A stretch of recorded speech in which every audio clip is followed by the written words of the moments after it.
So after that 3 year odyssey of really doing so much research, I was absolutely convinced that something was going on. And then along comes this book, The Day After Roswell, giving the testimony of Colonel Philip Corso.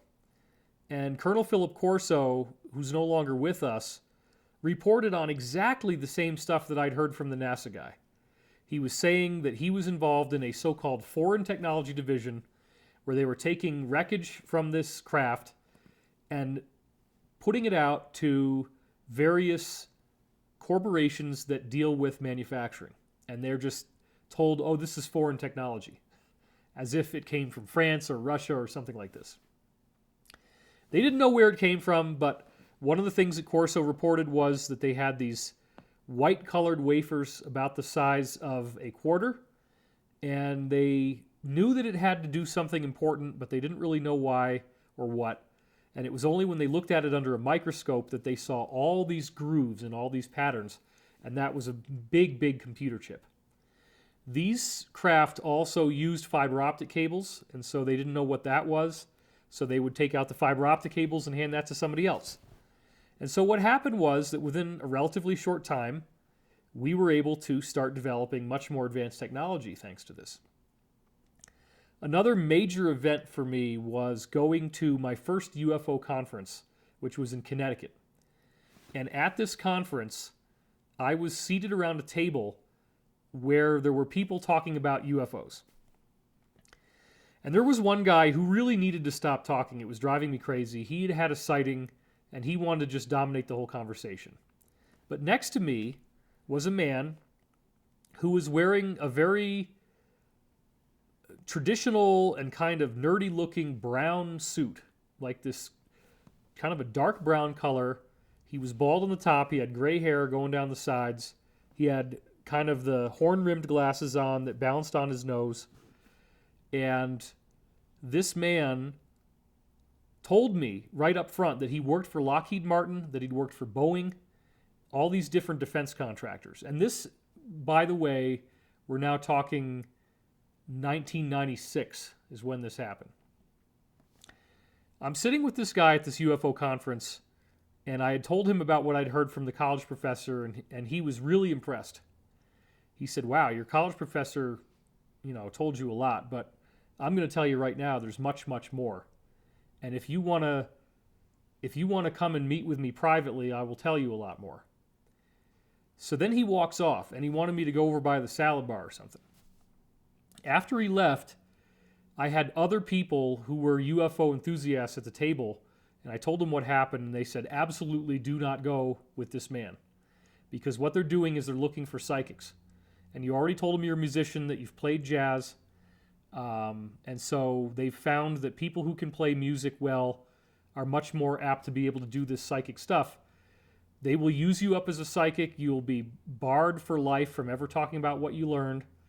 And then most people can only handle these jobs for 2 or 3 years and then they die. And if you try to get out, they'll kill you. So I actually held off and I didn't meet with the guy, which was really tough for me. And in the meantime, I go out on the internet. Eventually, by 1999, I've got my own website, and I start writing about this stuff, and it attracted a lot of interesting attention. So in 2001, I went to the Disclosure Project event. This was a big, big deal because you have Dr. Stephen Greer, who's put together a team of 39 people who have never come forward, most of them before. And they are saying that they witnessed UFOs, that they have them on. There was one guy who had radar tracings, visible sight from pilots, ground-based observation, and landing traces on the ground, where these craft actually leave footprints in the dirt. For me, I think the most amazing guy who I met at this event, Disclosure Project, was Sergeant Clifford Stone.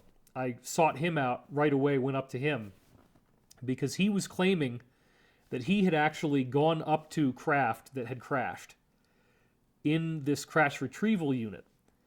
And he was the guy who had to interact with the beings when they first we're still alive and we're dying. And apparently what happens is that the being is giving you a telepathic connection to itself, where you feel everything that the being feels.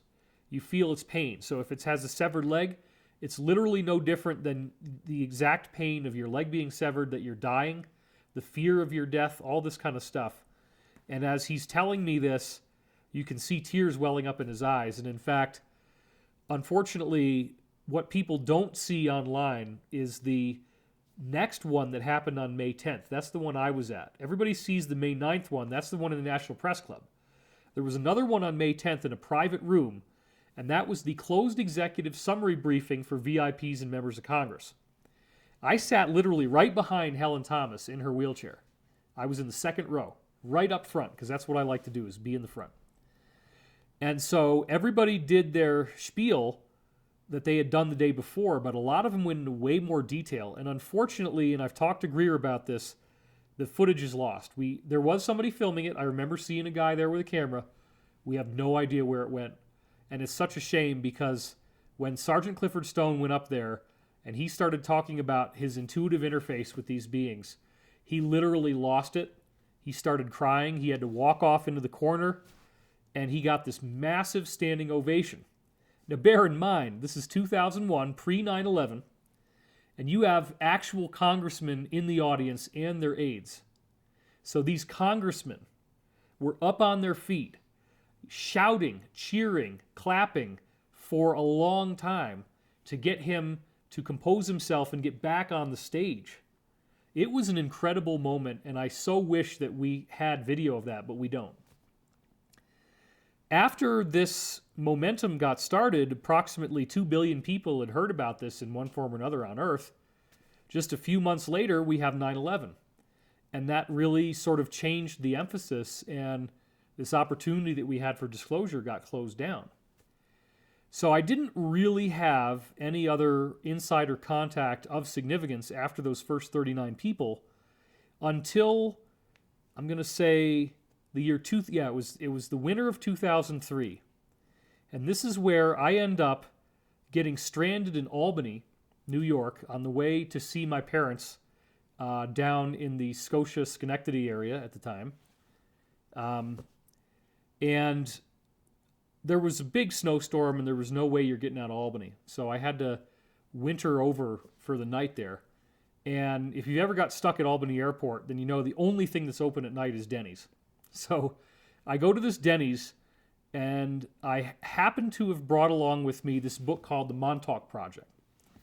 And it was strange, because before I left, the book had literally fallen off the shelf in a funny way. I'm not sure if it got bumped or what happened, but it had ended up on the ground, and I'm seeing it face up looking at me. And I thought this book was nonsense, because what it was describing was people in this military base on Montauk Point, Long Island, who had taken a seat out of a UFO and had apparently figured out how to give it the right amount of power. What did it require for its power consumption? And then when you put somebody into the seat, the thoughts that they think, if they can meditate well enough, those thoughts will actually manifest as physical objects in the room. So you can literally materialize whatever you want by sitting in the chair. What also was really cool about the seat was that it would create a portal if you thought about a particular place, and they started sending homeless people through the portal that they just gathered up from the streets of Long Island, and most of them died, but they did find that there were ways to get people out through the portal and bring them back. And before too long, they also figured out that these portals were not just taking you from place to place in space, they actually were time portals as well.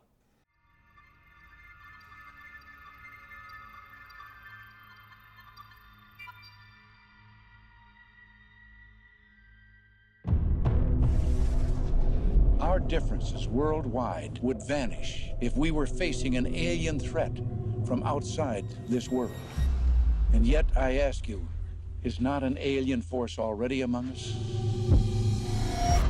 The gravest error a thinking person can make is to believe that one particular version of history is absolute fact. History is recorded by a series of observers, none of whom are impartial. RF-4 jets spotted and took photographs of a huge carving in the desert over 1,000 feet across. No tire tracks and no footprints. The Germans had a settlement on the moon, they had a settlement on Mars, and they were doing this as early as 1939. Between the age of 16 and 17 years old, I was transported to the moon, and after 20 years, I was age regressed back in time and then returned to civilian life. Extraterrestrial spacecraft have appeared over nuclear missile installations and have completely powered them down. We put together programs that went all the way out into the galaxy, not just this galaxy. According to some estimates, we cannot track $2.3 trillion in transactions. This money is going into underground military bases and secret space programs with technology far beyond what many of us could even realize. Everything we learn is designed to program our minds away from the truth. This film is the red pill that wakes you up to what's really going on in the world. And at some point, this is all going to break open.